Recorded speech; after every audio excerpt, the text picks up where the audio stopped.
Hi guys, இன்னைக்கு இதை பற்றி பார்க்க போகிறோம். IPL 2026 ஆக்ஷனை பார்த்தீங்கன்னா ஒரு சின்ன அப்படி நம்ம கிடச்சிருக்கு. ஸோ அது என்ன அப்படிங்கிறது இந்த வீடியோவில் பார்க்கலாம். அண்ட் மற்ற சில CSK அண்ட் IPL அப்டேட்ஸுமே இருக்குது. அதெல்லாம் பற்றியுமே ஒன் பை ஒன்னாக டிஸ்கஸ் பண்ணலாம். வீடியோ கண்டிப்பாக இன்ட்ரெஸ்டிங்காக இருக்கும். வீடியோ தெரிஞ்சுட்டு மறக்காம சேனலை சப்ஸ்கிரைப் பண்ணிக்கோங்க. இது வாங்க வீடியோ தெரிஞ்சுக்கலாம். நம்ம தலதோனி ரீசெண்டாக DJ Bravo மீட் பண்ணியிருக்காரு. Bravo எதுக்காக இப்போதைக்கு கரண்ட்டாக இந்தியாவில் இருக்கார் அப்படிங்கிறது தெரியல. இது ரீசெண்டாக எடுக்கப்பட்ட ஒரு பிக்குன்ற மாதிரி தான் தெரியுது. கேப்ஷன்லையுமே வந்து இவங்க ரெண்டு பேரோட இந்த bromance smile it's a beautiful day Mahi my brother from another mother அப்படின்ற மாதிரி நம்ம Bravo வந்து சொல்லியிருக்காரு. Bravo CSKக்கு வர போறாரு, அதனால தான் இந்த போஸ்ட் அவர் போட்டிருக்காரு அப்படின்னு சொல்லி நான் வந்து திரும்ப ஓல்ட் ஸ்டோரி எடுக்க விரும்பல. It's just nice meet up between these two legends. Already KKR fans வந்து KKR மேனேஜ்மெண்ட்டுக்கே வந்து எழுதி ஒரு போஸ்ட்லாம் வந்து மேக் பண்ணியிருப்பாங்க, Bravo வந்து சாக் பண்ணணும் அப்படின்னு.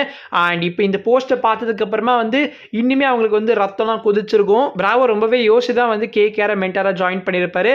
அண்ட் இங்கே CSKல இருக்கக்கூடிய அந்த சின்ன சின்ன பவுலர்ஸ்லாம் வந்து அவர் டெவலப் பண்ண விதம் பார்த்து கண்டிப்பாக KKR வந்து அவருக்கு ஹையர் சேலரி கூட கொடுத்துருக்கலாம். ஸோ மேபி அந்த ரீசனுக்காக வந்து Bravo போயிருக்கலாம். If KKR management decides to release Bravo, அப்போ Bravoட நெக்ஸ்ட் டெஸ்டினேஷனா ஆப்வியஸா வந்து கண்ணை மூடிட்டு சொல்லலாம் CSKவா தான் இருக்கும். CSK உங்களோட கோச்சிங் ஸ்டாஃப்ல மேஜர் சேஞ்சஸ் இருக்கும் அப்படின்னு தான் நான் எதிர்பார்த்தேன் இந்த IPL 25 சீசனுக்கு அப்புறமா. பிகாஸ் ஆன்லைன்ல நிலவரம் அப்படிதான் இருந்துச்சு. பேட்டிங் கோச்சா வந்து சுரேஷ் ரெய்னா வர போறாருப்பா, அண்ட் பவுலிங் கோச் ஃபீல்டிங் கோச்லயுமே வந்து சேஞ்சஸ் இருக்க போகுது அப்படின்லாம் சொல்லிட்டு இருந்தாங்க. பட் என் ஸ்ரீனிவாசன் திரும்ப வந்து CSKவோட சேர்மனா ரிட்டர்ன் ஆகினதுக்கு அப்புறமா I lost the hopes of seeing changes in CSK.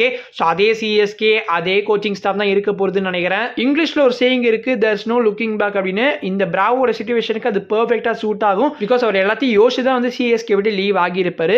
So KKRல அவருக்கு எதுவுமே சரியா போகாதப்போ திரும்ப CSKவை ஜாயின் பண்றாருன்னா அது லுக்கிங் பேக் தான். அவர் வந்து ஃபார்வர்டு தான் போனமே தவிர திரும்ப இங்க CSKக்கு வரக்கூடாது. ஸோ நீங்க நினைக்கிறீங்க Bravo இஃப் அட் ஆல் CSKக்கு திரும்ப பவுலிங் கோச்சா ரிட்டர்ன் ஆகினாருன்னா உங்களோட கருத்து என்ன? அண்ட் நீங்க அதை அக்செப்ட் பண்ணுவீங்களா அப்படிங்கிற உங்களோட கருத்துக்களை டெஃபினட்டா கமெண்ட்ஸ்ல ஷேர் பண்ணுங்க.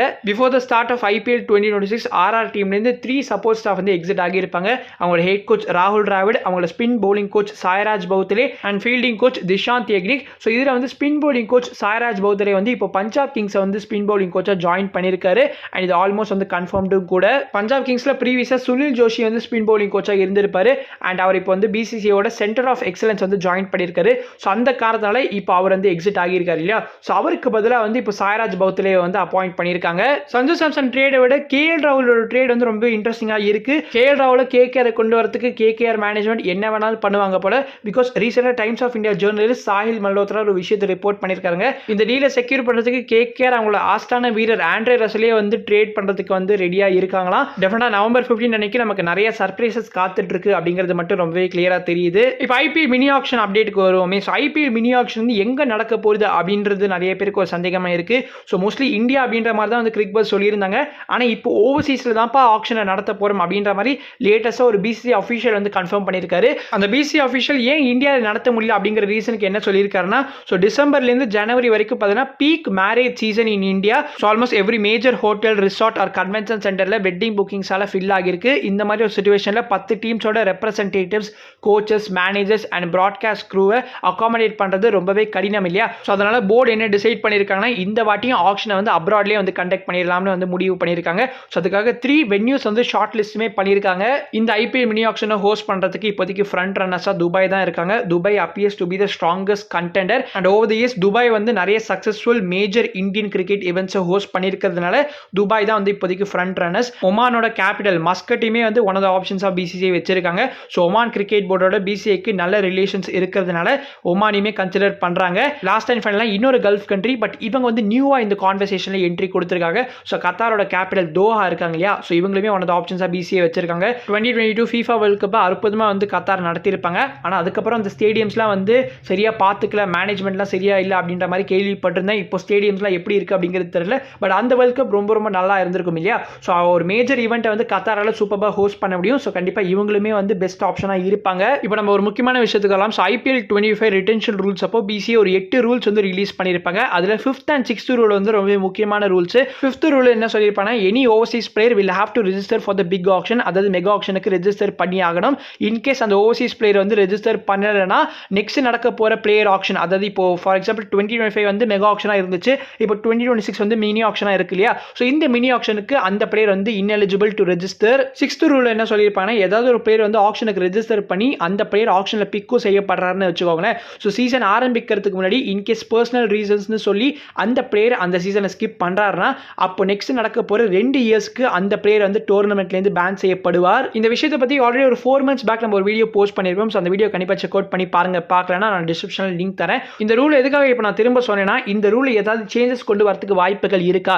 பிகாஸ் நிறைய ஃபேன்ஸுக்கு என்ன டவுட்டாக இருக்குன்னா, பென் ஸ்டோக்ஸ் மாதிரி ஒரு பிக் பிளேயர் வந்து just because of this rule அவரால் ஆக்ஷனில் பார்ட்டிசிபேட் பண்ண முடியலன்னா அது கண்டிப்பாக வந்து பெரிய அடியாக தான் இருக்கும். ஆல்ரெடி ஐபிஎலோட வேல்யூ வந்து கீழே போயிட்டு இருக்குன்னு சொல்லிட்டு இருக்காங்க. இந்த மாதிரி ஒரு சமயத்தில் பென் ஸ்டோக்ஸ் மாதிரி ஒரு ஸ்டார் பிளேயர் பார்ட்டிசிபேட் பண்ணலன்னா that will be a big blow for IPL. So என்ன பொறுத்த வரைக்கும் they should participate in this auction. And இந்த டாபிக் திரும்ப நான் பேசுறதுக்கான முக்கியமான ரீசனே இப்போ இங்கிலாந்து vs நியூசிலாந்து சீரிஸ் நடந்துட்டு இருக்கு. அதில் நம்ம இங்கிலாண்டோட T20 கேப்டன் ஹாரி ப்ரூக் வந்து பட்டையை கிளப்பியிருக்காருங்க. செகண்ட் T20 கேமில் 78 ரன் ஸ்கோர் பண்ணியிருக்காரு 35 டெலிவரிஸில். ஹாரி ப்ரூக்குமே இந்த ஐபிஎல் மினி ஆக்ஷனுக்கு ineligible to register தான். பிகாஸ் இந்த ஐபிஎல் 25 சீசன் அப்போ வந்து அவர் டெல்லி கேபிட்டல்ஸால பிக் செய்யப்பட்டிருப்பார். Then as you know before start of the season அவர் வந்து பர்சனல் ரீசன்ஸ் சொல்லி சீசன்லேருந்து புல் அவுட் பண்ணியிருப்பாரு. அதனால ஹாரி ப்ரூக்கால வரப்போற 2026 and 2027 ரெண்டு சீசனுமே ப்ளே பண்ண முடியாது ஐபிஎல்ல. அவர் டேரக்டா வந்து 2028 மெகா ஆக்ஷன் அப்போ தான் வர முடியும். பட் ஐ கெஸ் மெகா ஆக்ஷனில் ரெஜிஸ்டர் பண்ணுறதுக்கு மிஸ் பண்ண பிளேயர்ஸ்லாம் வந்து ஃபாலோயிங் இயர்ஸ் பிளேயர் ஆக்ஷன் மட்டும் தான் மிஸ் பண்ணுவாங்களே தவிர அதுக்கு அடுத்து நடக்க போகிற ஆக்ஷனை வந்து கண்டிப்பாக அவங்களால ரெஜிஸ்டர் பண்ண முடியும். அதாவது 2027 ஆக்ஷன் வந்து கண்டிப்பாக ரெஜிஸ்டர் பண்ண முடியும். சரி, இந்த ரூல்ஸ்லாம் இருக்கிறப்ப பிசிஐ இந்த ஆக்ஷன் ரூல்ஸில் ஏதாவது சேஞ்சஸ் கொண்டு வரதுக்கு வாய்ப்பு இருக்கா அப்படின்னு கேட்டிங்கன்னா அதுக்கான வாய்ப்புகள் ரொம்பவே குறைவு தான். பிகாஸ் இந்த மாதிரி ரூல் கொண்டு வந்ததுக்கே வந்து இந்த மாதிரி பிளேயர்ஸ்லாம் பார்ட்டிசிபேட் பண்ணக்கூடாது தான். ஸோ இந்த மாதிரி பிளேயர்ஸ் பார்ட்டிசிபேட் பண்ணணும் அப்படிங்கிறதுக்காகவே திரும்ப இந்த ரூலை வந்து சேஞ்ச் பண்ண போகிறது கிடையாது. நான் சொல்கிறது உங்களுக்கு புரியும்னு நினைக்கிறேன். நீ டான் பிராட்மனுக்கு அப்பனா இருந்தாலும் பிசிஐ இந்த ரூல்ஸில் எந்த ஒரு சேஞ்சஸும் கொண்டு வர மாட்டாங்க. பட் மேபி பிசிஐ என்ன பண்ணுவாங்கன்னா, இன்கேஸ் நியூவாக வரப்போகிற ஓவர்சீஸ் பிளேயர்ஸ், அதாவது ஜேமி ஸ்மித் மாதிரி பிளேயர்ஸ்லாம் வந்து அவங்களுக்கு ஆப்வியஸாக வந்து அந்த டைமில் அவங்களுக்கு ரெஜிஸ்டர் பண்ணியிருக்கணும்னு தோணாது. பிகாஸ் அவங்களுக்கு எந்த ஒரு பிட்டர்ஸும் இருந்திருக்க மாட்டாங்க அப்படின்ற மாதிரி நினச்சிருக்கலாம். ஸோ அதனால் அந்த மாதிரி பிளேயர்ஸ்லாம் வந்து மினி ஆக்ஷனில் ரெஜிஸ்டர் பண்ணலாம் தான் நினைக்கிறேன். பிசிஐ இந்த ஐபிஎல் மினி ஆக்ஷனுக்கு முன்னாடி இந்த ரூலை வந்து இன்னுமே கொஞ்சம் டெப்த்தாக வந்து எக்ஸ்பிளைன் பண்ணாங்கன்னா நல்லா இருக்கும். பிகாஸ் எந்த மாதிரி ஓவர்சீஸ் பிளேயர்னு அவங்க சொல்லவே இல்லை, எனி ஓவர்சீஸ் பிளேயர் அப்படின்ற மாதிரி சொல்லியிருக்காங்க.